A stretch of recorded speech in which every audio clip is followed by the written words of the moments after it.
Good morning students. आज हम लेके आए आपके क्लास 11th आर्ट्स में चैप्टर 4 ज्योग्राफी का क्लाइमेट। प्यारे बच्चों, क्लाइमेट ज्योग्राफी जब तक आप पढ़ोगे जब तक आपका पीछा छोड़ने वाली चीज नहीं है, क्योंकि ज्यादातर फैक्टर जो है इफेक्ट करता है क्लाइमेट। तो हमारे इंडिया के क्लाइमेट की हम बात करें तो यहाँ का क्लाइमेट थोड़ा ह्यूमिड क्लाइमेट है, और इस प्रकार का क्लाइमेट जो ना ज्यादा सर्दी ना ज्यादा गर्मी और मिक्सर इसमें सीजन्स होती हैं, और कई प्रकार की सीजन से मिलकर हमारा क्लाइमेट क्रिएट होता है। फर्क क्या होता है कि जो आपका मौसम होता है उसी के बदलाव को ही हम क्या बोलते हैं, क्लाइमेट बोलते हैं। तो क्या इसमें डिफरेंशिएट किया है, weather is the end mandatory state of the atmospheric while the climate refers to the end always of the weather of the condition और a longer period of the time. इसने सीधा सीधा बताया कि वेदर जो है वो थोड़ी टफ सिचुएशन के अंदर और शॉर्ट टाइम के लिए होता है, लेकिन क्लाइमेट टर्मिनोलॉजी है ये लॉन्ग टाइम डिस्टेंस के लिए लागू होती है। मतलब कहने का मतलब आप ये समझ लो कि क्लाइमेट और वेदर में फर्क कितना है। मतलब वेदर की ही परिस्थितियों को हम क्लाइमेट बोल सकते हैं कब, जब ये लॉन्ग टाइम तक कंटिन्यूसली रन करती रहती हो, चलती रहती हो।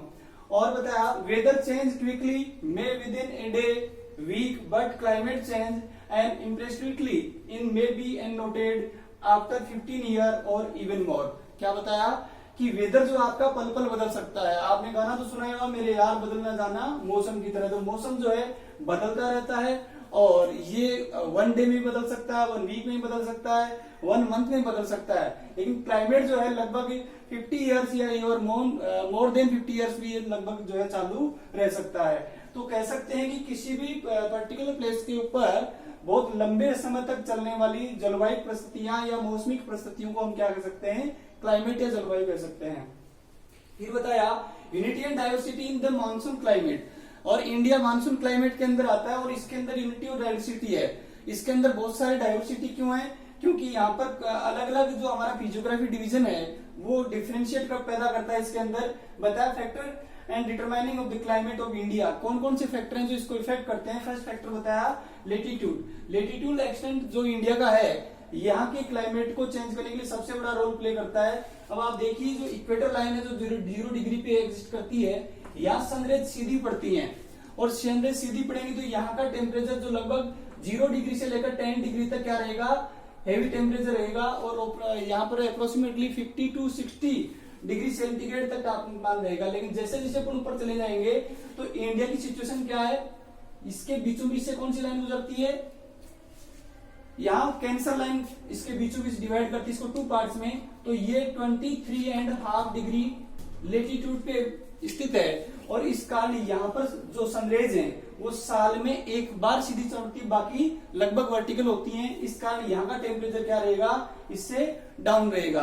तो धीरे धीरे हम 0 डिग्री से ऊपर जाएंगे या नीचे की तरफ जाएंगे, नॉर्थ साइड या साउथ साइड, तो टेम्परेचर डिक्रीज होता चला जाएगा, और जाके जाते नॉर्थ पोल और साउथ पोल के ऊपर तो ये बिल्कुल फ्रीड जोन हो जाएगा, जम जाएगी, बर्फ जम जाएगी, ग्लेशियर बन जाएंगे। इस प्रकार सबसे बड़ा रोल प्ले कौन करता है, लेटीट्यूड करता है क्लाइमेट में डिफरेंशिएट करने के लिए। सेकंड पॉइंट आपका आता है द माउंटेन हिमालय। तो माउंटेन हिमालय जो है ये हमारे क्लाइमेट को कैसे इफेक्ट करता है, जो साइबेरिया की तरफ से आने वाली जो कोल्ड विंड है जो ठिठुरा देने वाली सर्दी पैदा करती है हिंदुस्तान में, ये विंड को रोकने में मददगार साबित होता है और एक बैरियर का काम करता है, और उधर से आने वाली ठंडक को इंडिया में आने से रोकता है। इसलिए यहाँ पर बहुत ज्यादा कड़ाके की सर्दी तो नहीं पड़ती, लेकिन ग्लेशियर टाइम में या हम कहें कि माउंटेन हिमालय के आसपास का जो फुट हिल एरिया है यहाँ पर बर्फ जमती है और खासी अच्छी सर्दी पड़ती है। लेकिन जैसे जैसे हम इंडिया में नीचे की तरफ जाते हैं तो यहाँ पर सी क्लाइमेट आता है, ओशन क्लाइमेट आता है, यहाँ पर ना ज्यादा गर्मी और ना ज्यादा सर्दी होती है। लेकिन नॉर्थ इंडिया की बात करें तो यहाँ सर्दी की रातों में मुश्किल से 15 से 20 दिन बहुत ज्यादा सर्दी पड़ती है, अदरवाइज बाकी लगभग गर्मी यहाँ पड़ती रहती है। अब आता है थर्ड पॉइंट आपका distribution of the land and water. तो लैंड एंड वाटर की बात करें तो टोटल ग्लोब की अगर बात करें हम तो नॉर्थ पोल के अंदर तो क्या है, लैंड पार्ट ज्यादा है, और साउथ पोल के अंदर क्या है, यहाँ पर वाटर पोर्शन ज्यादा है साउथ में।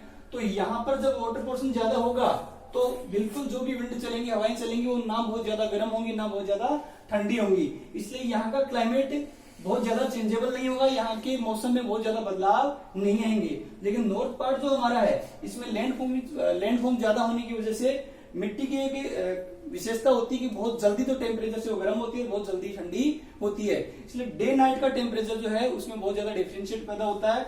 लगभग अगर दिन का टेम्परेचर 40 डिग्री सेंटीग्रेड है तो नाइट में जाते यही टेम्परेचर 10 डिग्री के आसपास आ जाता है। लेकिन जहां वाटर बॉडीज ज्यादा है वहां पर इस टेम्परेचर में बहुत ज्यादा डिफरेंशिएट नहीं होता। यहाँ अगर दिन का तापमान 30 डिग्री के आसपास है तो रात का टेम्परेचर यहाँ आपको 20 से 22 डिग्री के आसपास मिलेगा। मतलब डिफरेंस की अगर बात करें तो यहाँ 8 to 10% और यहाँ बात करें तो लगभग 40 to 50% डिफरेंस यहाँ पर क्रिएट होता है।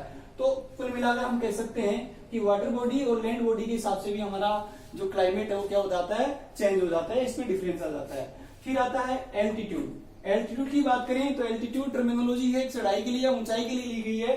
तो जैसे जैसे माउंटेन हिल पे हम ऊपर चले जाते हैं तो टेम्परेचर क्या होता चला जाता है, डिक्रीज होता चला जाता है। अगर नीचे का टेम्परेचर 40 है तो जैसे जैसे आप हाइट पे ऊपर जाएंगे तो ऊपर जाते जाते वो 40 डिग्री है वो 30, फिर 20, 10 और ऊपर तक जाते जाते बहुत पीक पे चले जाएंगे तो माइनस डिग्री में आ जाता है और माइनस में जाते ही वहां पर बर्फ जमने लगती है और स्नोफॉल होने लगता है। तो ग्लेशियर जो है वो बहुत ही ऊंची पीक 40 पर वहां पर बर्फ जमी रहती है।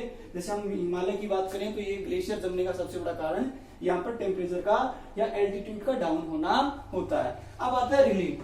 तो रिलीफ टर्मिनोलॉजी ज्योग्राफी में ली जाती है मतलब उबड़ खाबड़ जमीन के लिए, जहां पर जैसे प्लेट्यू रीजन होते हैं या माउंटेन हिल्स होती हैं तो वहां पर जैसे जैसे हम ऊपर जाएंगे टेम्परेचर कम होगा, लेकिन जितना हम डेप्थ में जाएंगे, खाइयों में जाएंगे, गहराइयों में जाएंगे तो वहां पर कोल्ड ज्यादा होगी, ठंड ज्यादा होगी। तो यहाँ पर टेम्परेचर का जमीन आसमान का फर्क होगा और दिन रात के टेम्परेचर में डिफरेंस होगा।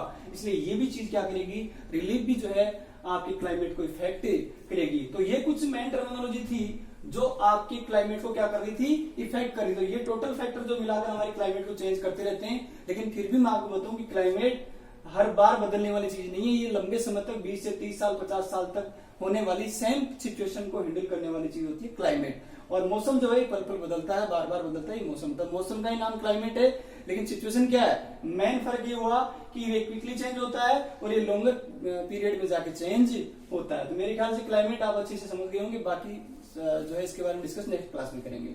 Thank you.